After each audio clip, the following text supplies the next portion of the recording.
संध्या आरती का समय हो चुका था। सरिता जी और उनके पति शंकर लाल जी ने घर में दिया बाती की और फिर संध्या आरती के लिए मंदिर चले गए, जो कि घर के पास ही था। पर जाने से पहले घर की बहू स्वाति को आवाज लगा गए कि हम मंदिर जाकर आ रहे हैं। लेकिन स्वाति अपने कमरे से निकलकर बाहर ही नहीं आई। वो अक्सर ही ऐसा करती थी। इसलिए सरिता जी और शंकर लाल जी ने दरवाजा बंद किया और अपने 2 साल के पोते लकी को लेकर दोनों वहां से रवाना हो गए। जब तक दोनों लौट कर वापस आए, तब तक बेटा सुमित भी घर पर आ चुका था। उसे देखते ही शंकर लाल जी खुशी खुशी प्रसाद लेकर उसकी तरफ बढ़े।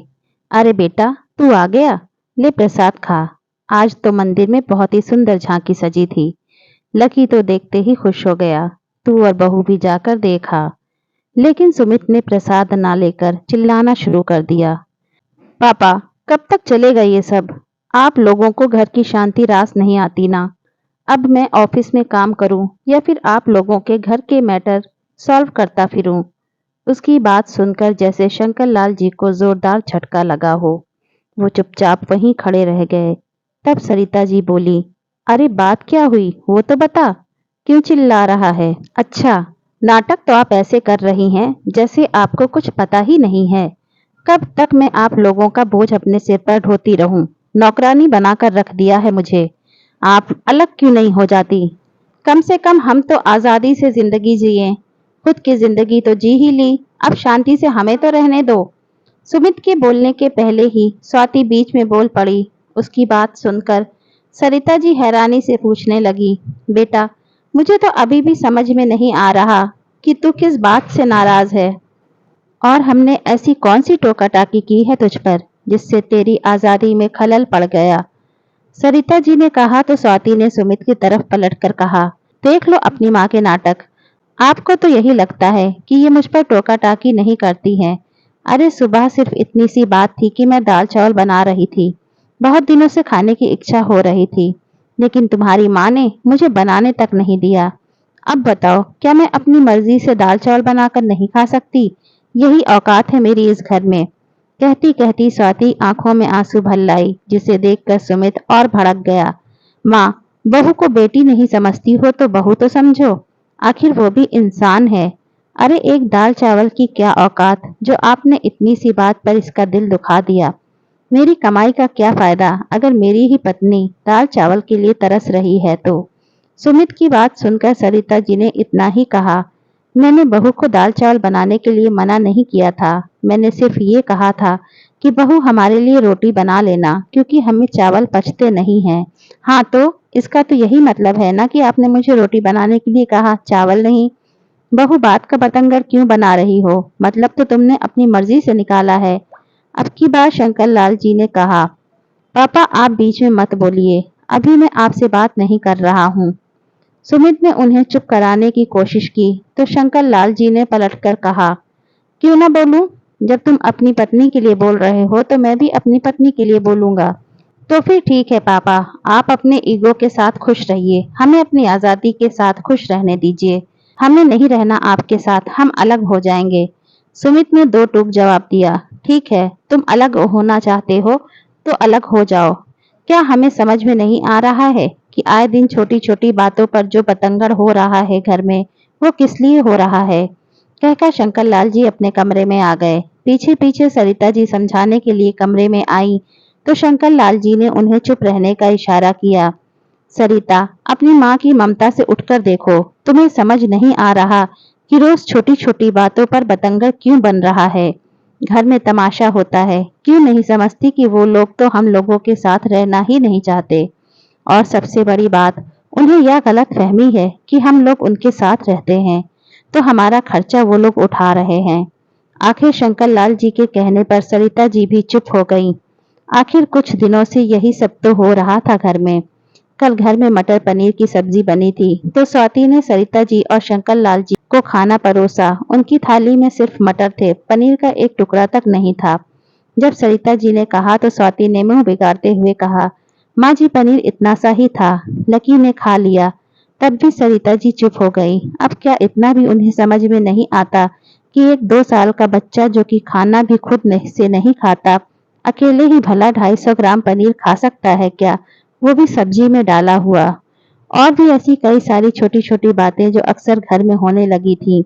सरिता जी और शंकर लाल जी को समझ में आ रहा था कि आखिर दोनों क्या चाहते हैं, पर फिर भी दोनों चुप थे। लेकिन आज तो सुमित ने मुंह पर बोल ही दिया। खैर, दूसरे दिन ही सुमित और स्वाति ने अपना सारा सामान ऊपर वाले माले में शिफ्ट कर लिया। दोनों के ही माथे पर कोई शिकन तक नहीं थी, बल्कि चेहरे पर एक सुकून था, जैसे उनकी मन की मुराद पूरी हो गई हो। उस समय हैरान परेशान बस घर में कोई था तो वो थी सरिता जी, जो उन्हें रोकने की पूरी कोशिश कर रही थी। पर कोई रुकना चाहे तो रुके ना, जिसके मन की मंशा पूरी हो वो भला क्यों रुके। सरिता जी ने बड़ी उम्मीद से शंकर लाल जी की तरफ देखा कि वो बच्चों को रोक लेंगे, लेकिन वो तटस्थ खड़े रहे। अब तो सुमित और स्वाति की मौज ही मौज थी। लेट तक सोना, मन हुआ तो घर पर खाना बनाया, नहीं तो बाहर से मंगा लेना। कुछ दिन तो जैसे ऐशो आराम में ही बीते, यहाँ तक कि लकी को अपने मायके छोड़कर आए दिन शॉपिंग करना, बाहर घूम कर आना, बाहर ही खाना खा कर आना। कुछ दिन तो ये सब अच्छा लगा, लेकिन लोग भूल जाते हैं कि रहना तो उन्हें धरती पर ही है। हर इंसान की अपनी एक सीमा होती है। जैसे ही 15-20 दिन बीते स्वाति के मायके में, उसकी भाभी ने साफ कह दिया कि रोज रोज बच्चे को यहाँ छोड़कर न जाया करें, हमें भी बहुत से काम होते हैं। इतना ही घूमने फिरने का शौक है तो बच्चे को अपने साथ लेकर ही घुमा फिरा करो। यहाँ तक कि ऑफिस लेट पहुंचने के कारण और आए दिन छुट्टी लेने के कारण भी सुमित को ऑफिस में अच्छी खासी डांट पड़ चुकी थी। अब जाकर आटे दाल का भाव पता चल रहा था। कभी सिलेंडर तो कभी बिजली का बिल, कभी सब्जियां तो कभी घर का राशन, छोटे बच्चे के साथ आए दिन के खर्चे। दिन में ही दोनों को तारे नजर आने लगे थे। आए दिन दोनों में चिकचिक शुरू हो गई। पहले तो शंकर लाल जी घर का अधिकतर खर्चा उठा लेते थे, तो अपने पास होती सेविंग को देखकर दोनों को लगता कि हम सब खर्चा उठा सकते हैं। लेकिन अब असलियत पता चल रही थी। अभी दोनों चिक चिक करके मुंह फुलाकर बैठे ही थे कि इतने में सरिता जी ने दरवाजा खटखटाया। सुमित ने जाकर दरवाजा खोला तो सरिता जी को खड़ी देखकर हैरान रह गया। इससे पहले कि वो कुछ बोलता, सरिता जी ने बिजली का बिल निकालकर उसे देते हुए कहा, बेटा ये बिजली का बिल आया है, इसे जमा करवा देना। कहकर वो वापस नीचे आ गई। ये क्या, 5,000 का बिल? 5,000 का नाम सुनते ही स्वाति भी खड़ी हो गई। अब सुमित और स्वाति नीचे आ गए और आते ही स्वाति बोली, ये क्या है पापा जी, आपने ये बिजली के बिल हमारे पास क्यों पहुंचा दिए? हम क्यों आपका बिल भरेंगे? उसकी बात सुनकर शंकर लाल जी बोले, देखो बहू, हमारे हिस्से का बिल हम दे रहे हैं, ये तो तुम्हारे हिस्से का बिल है। तुम शायद भूल रही हो कि दोनों माले के मीटर अलग अलग हैं। अरे तो 5,000, क्या हम 5,000 की बिजली फूंक गए? जरूर आपका बिल भी उसी में शामिल हुआ होगा। स्वाति अभी भी मानने को तैयार नहीं थी। शंकर लाल जी मुस्कुरा कर बोले, बहू, ये जो तुम रात रात भर टीवी देखती हो, पंखे कूलर चालू करके छोड़ जाती हो, तो बिजली का बिल इतना ही आएगा ना। वैसे भी 5,000 तो बहुत कम है। कई बार तो 8,000 10,000 का बिल भी आता था जो मैं भरता था।